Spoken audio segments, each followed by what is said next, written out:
Dear students, we will discuss some basic problems on vector addition. Okay, basically r equal to under root of a square plus b square plus 2ab cos theta. Now, the first question is like that: the two vectors having equal magnitude of 6 units, दोनों vector का magnitude आपको same 6 unit दिया गया. They are at an angle of 60 degree with each other. एक vector दूसरे से 60 degree पे incline है और आपसे क्वेश्चन में पूछा गया भाई जो आपका रिजल्टेंट आएगा दोनों वेक्टर्स का उसका आपको मैग्नीट्यूड एंड डायरेक्शन डिस्कस करना. What is the magnitude? Now you know magnitude of both vectors 6 unit and the angle between them is 60 degree. Then apply simple formula r equal to under root of a square plus b square plus 2ab cos theta. अब एक बात आती है दिमाग में कि जब आप क्वेश्चंस को देखते हैं तो एक फॉर्मूला और एक उसकी बेसिक थिंकिंग उसके पीछे क्या रही है. तो पहले एक बार हम इसकी थिंकिंग से देखें क्या बात आई. देखिएगा आपने एक वेक्टर 6 का ड्रॉ किया, इसमें आपको एक सेकेंड वेक्टर ऐड करना है सिमिलर मैग्नीट्यूड का और ये कितने एंगल पे इंक्लाइन था 60 डिग्री पे. इन दोनों वेक्टर्स को अगर मैं पूछूं तो ये आपका रिजल्टेंट आएगा. आप इसे डिस्प्लेसमेंट के टर्म से पूछें तो आप भले इधर से इधर चल के गए लेकिन टोटल डिस्प्लेसमेंट तो यहाँ से यहाँ का आ रहा है. आप इसे फोर्स के टर्म में सोचें तो सर एक फोर्स आपने ऐसे अप्लाई किया और एक फोर्स ऐसे. क्या मैं इन दोनों फोर्सेस को एक सिंगल फोर्स से रिप्लेस कर सकता हूँ? Yes sir, R. तो वेलोसिटी ऑफ फोर्स के टर्म में देखें तो ये दोनों डिस्कशन बिल्कुल वैलिड है. We can replace all forces by single force. This force is called net force, and we can replace all the displacements by a single displacement. Okay, that is r. R is the resultant of two vectors. Now, what formula we will apply? R equal to under root of a square plus b square plus 2ab cos theta. This is simple formula. Now, first vector is of magnitude 6, second vector is magnitude 6, 2 into a into b cos 60, then value is 6 square plus 6 square, cos 60 is 1 by 2, 2 cancel, then value will be like 6 square plus 6 square plus 6 square. 6 आप common लेते हैं तो resultant is simply 6 root 3. तो 6 into 6, 6 और 6 का आपने add किया और रिजल्टेंट आपका 6 रूट 3 आया. अगर मैं पूछूँ इसके अप्रॉक्सीमेटली वैल्यू क्या होगी तो 6 into 1.7 approximately 10.2. Now, if they ask what is that angle, क्या r का कुछ नोन डायरेक्शन से कुछ एंगल आ रहा होगा? सही एंगल हमें निकालना है. अब सबको ये क्लियर है कि ये जो आपने एंगल लिखा है यहाँ पे थीटा, ये आपको फाइंड करना था या फिर इसको अल्फ़ा लिख दो, है ना. अब अगर ये एंगल आपका अल्फ़ा था तो आप अच्छे से देखना ये साइड और ये साइड सेम, तो ये एंगल अल्फ़ा है तो ये भी अल्फ़ा होगा. आइसोसेलेस ट्रायंगल बन रहा है. और एक थ्योरम और सिंपल से, अगर ये अल्फ़ा है और ये अल्फ़ा है, इंटरनल एंगल्स का सम किसके इक्वल होता है? एक्सटर्नल के इक्वल. तो alpha plus alpha equal to 60 degree और 2 alpha equal to 60 and alpha equal to 30 degree.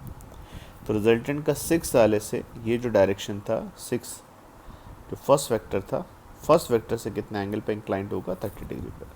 Now you know the direction as well as magnitude. तो answer is simple 10.2 is the resultant and answer is 30 degree with the reference line of first vector. Okay. Now, एक और अच्छा सा interesting सा discussion है हमारे trigonometry का है जिसको हम लोग साइन रूल बोलते हैं. साइन रूल बेसिकली आप एक ट्राइंगल के लिए अप्लाई करते हैं. इस ट्राइंगल में आपने देखा तो ये आपका एंगल ए, ये एंगल बी, ये एंगल सी. एंगल्स को आपने कैपिटल लेटर से रिप्रेजेंट किया.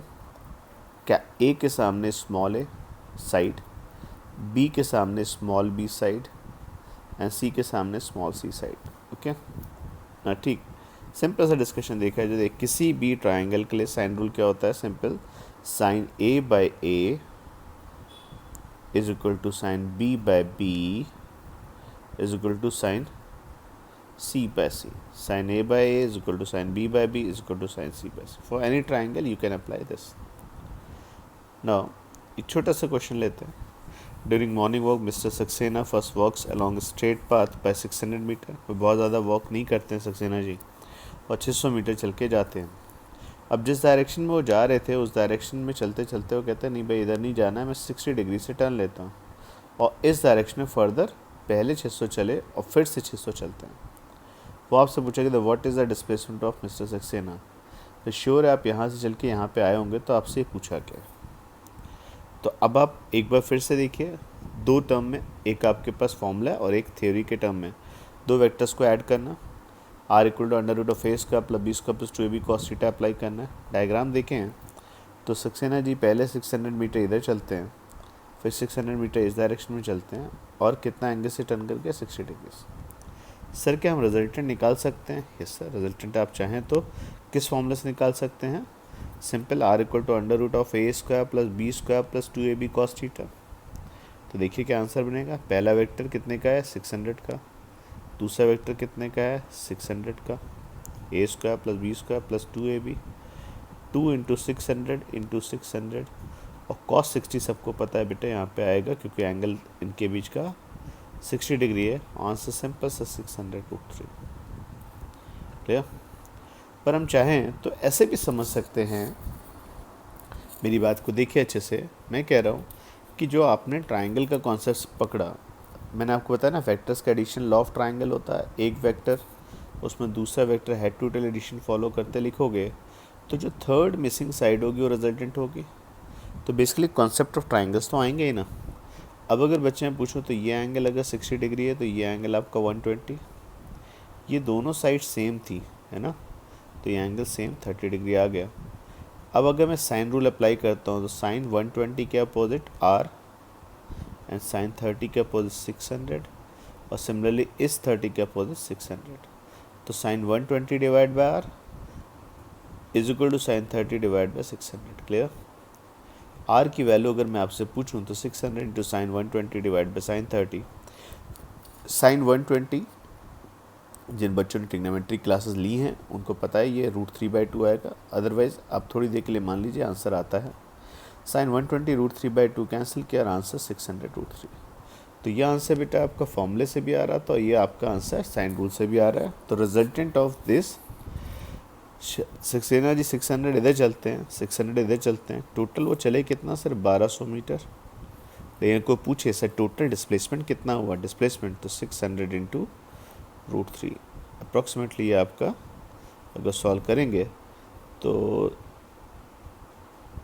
600 इंटू 1.7 और वैल्यू सॉल्व करने पे आपके इसके आ जाएगी बेटे यहाँ पर 1020 metre. Okay, next one more question is there. A vector makes an angle of 20 degree, इसका 20 डिग्री एंगल है। दूसरा वेक्टर b है, उसका 110 डिग्री एंगल है विद x एक्सिस। दोनों एक 20 एंगल पे आता है, दूसरा 110 के एंगल पे x एक्सिस से। पक्का? दोनों वेक्टर्स का मैग्नीट्यूड अगर 3 और 4 दिया गया, रिजल्टेंट क्या होगा? अब बच्चों के दिमाग में जो चीज़ आती है वो आती है r equal to under root of A square plus B square plus 2ab cos theta. पर एक a पता है 3 है, b पता है 4 है, पर सर एंगल क्या होगा? तो आपको क्लियर है कि अगर एक का रेफरेंस लाइन से 20 है और दूसरा का सेम लाइन से 110 है, इसका लोड 90 डिग्री लीड कर रहा है ना। ए से बी कितने एंगल पे लीड पे है? 90 डिग्री पे। तो श्योरली से यहाँ पे इनके बीच का एंगल 90 डिग्री। और हम लोग सॉल्व करें तो फिर से ये बात, दो अप्रोच हैं, फॉर्मूले से चलें या डिस्कशन से। तो बेटा आपके पास ये एक वेक्टर 3 का था 20 डिग्री पे, दूसरा वेक्टर बेटा इससे लार्जर मैग्नीट्यूड का था, कितना एंगल पे? 110 डिग्री पे, और ऐसे देखें तो 90 डिग्री परपेंडिकुलर। सबको क्लियर है कि भाई वेक्टर्स का एडिशन कैसा होता है? Head to tail addition. अगर मैं 4 को यहाँ पे लेके आता तो ये मेरा रिजल्टेंट होना चाहिए। श्योरली 3 और 4 के बीच का एंगल 90 डिग्री है, तो पाइथागोरस थ्योरम से 3 और 4 का आंसर 5 आएगा। तो हमने कहा चलो ठीक है, एक बार बेसिक से सॉल्व करें। 3 4 थीटा 90 डिग्री 2ab cos 90 लिखोगे तो ये टर्म फिनिश। लौट के बुद्धू घर को आए, फिर से पाइथागोरस थ्योरम ही आई ना। तो दो वेक्टर भले आपके 3, एक 20 डिग्री पर है, एक 110 डिग्री पर है, पर रिजल्टेंट पूछा जाए तो तीन चीज़ों पे डिपेंड करेगा। Magnitude of first vector, magnitude of second vector and angle between them. That's it, इससे ज़्यादा कुछ नहीं आता है। नेक्स्ट क्वेश्चन दिया गया, एक एयरप्लेन है बेटा 200 किलोमीटर ड्यू वेस्ट फ्लाई करता है। जैसे अगर आप एक डॉट ले लीजिए, ड्यू वेस्ट का मतलब समझते हैं ना, ये मेरा डॉट है, तो 200 किलोमीटर इधर फ्लाई करके गया। अब कहीं पहुंच गया, वहाँ पहुंचने के बाद उसने विश्राम किया, थोड़ा बड़ा और फिर नेक्स्ट फ्लाइट में बच्चों 300 किलोमीटर गया किस डायरेक्शन में, नॉर्थ ऑफ वेस्ट। अब अगर आप वेस्ट जाते हैं नॉर्थ ऑफ वेस्ट तो ये 300 किलोमीटर हुआ। सर आप जा किधर रहे हैं, वेस्ट डायरेक्शन में, लेकिन वेस्ट डायरेक्शन में नॉर्थ की तरफ। अगर वो साउथ ऑफ वेस्ट बोलता तो डाउनवर्ड आता, नॉर्थ ऑफ वेस्ट बोलता अपवर्ड बोलता, अगर वो खाली वेस्ट बोलता फिर तो जोड़ना ही क्या, सीधे सीधे एडिशन आता ना।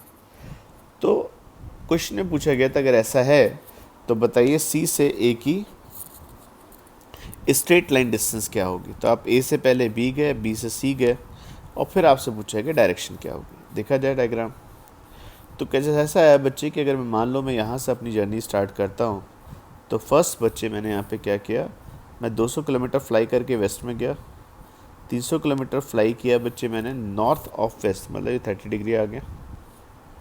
ओके, अब अगर 30 डिग्री है, ये 200 है, 300 है, तो डिस्प्लेसमेंट अगर पूछा जाए तो ए से बी और बी से सी जाने में straight distance between A and C क्या होती है। अगर प्लेन सीधे जाता तो ऐसे जाता, तो भाई फॉर्मूला फिर से रिजल्टेंट का ही तो आएगा, under root of A square plus B square plus 2ab cos 60। आप अगर बच्चे इसमें से 100 कॉमन ले लेंगे तो रिजल्ट कुछ इस तरीके से आ गया, 100 × 13 + 6√3। और अगर पूछा जाए रिलेटेड टू द ए किस डायरेक्शन में सिटी है, अगर तुम यहाँ पे खड़े हो किसी पूछो सी किधर है तो बोलेगा इधर है, तो क्या थीटा से बता पाएंगे। ये थीटा हम चाहें तो ज्योमेट्री से सॉल्व कर सकते हैं। ठीक, तो हमने जो क्वेश्चन किए हैं उसमें दो चीज़ें अभी तक पक्की हो चुकी। जब आप एडिशन करेंगे तो हेड टू टेल एडिशन करेंगे, formula under root of A square plus B square plus 2ab cos theta है, और बात पक्की है कि दो वेक्टर्स को आप ऐड करते हैं तो उनका रिजल्टेंट थर्ड मिसिंग साइड से रिप्रेजेंट होता है। वो थर्ड साइड आपकी टेल से लेके लास्ट वेक्टर के हेड तक जाएगी। क्लियर?